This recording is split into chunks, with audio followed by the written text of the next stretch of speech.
Kewentenan Sekolah Kejuruan Wiadin Perguruan Tinggi Pariwisata keturek saing Presiden wetuang lulusan sani Presiden ngarepin pesaing globalisasi sekadi mangkin. Pangupaya puniki keabtiang mang detaler kesokong oleh pemerintah. Pesaing pemikarya ring Bali nabi malih ring pemargin pasar bebas masyarakat ekonomi ASEAN MEA menjandan sapun sepatutnya nih kepidap-dapin Krama Bali pemegas ring widang pariwisata. Sekolah Kejuruan Wiadin Perguruan Tinggi Pariwisata dalam sampun akeh ring Bali. Parinekan punika padut kewiguna yang becik sejeroning ngardi lulusan sanes siaga ngarepin pesaing global.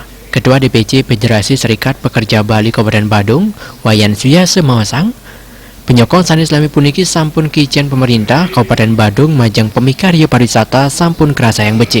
Nabi malih kantos wenten siu pemikarya pariwisata ring Kabupaten Badung keijen sertifikasi gratis. Kita sadari bahwa sekolah-sekolah perhotelan, di samping itu masyarakat kita juga yang bekerja dalam konteks pariwisata itu sudah sesuai dengan skill masing-masing.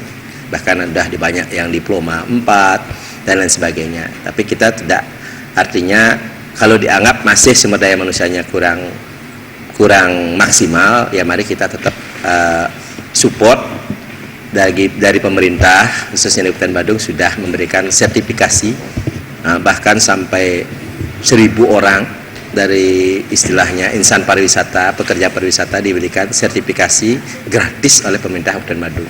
Nah, ini sebagai reward kepada insan pariwisata yang telah memberikan suatu andil yang besar terhadap pendapatan asli daerah Kabupaten Badung. Wayan Suyase ngawahin pemikarya lokal manes tate Kutamayang sandukan kewagedan ipun sampun bersih de kesandingan sarang pemikarya dura negara. Nabi malih Bali banget nganelang pariwisata sani patut state keurajang becek pemekas melarapan antuk promosi. Adis Jawan, Bal TV.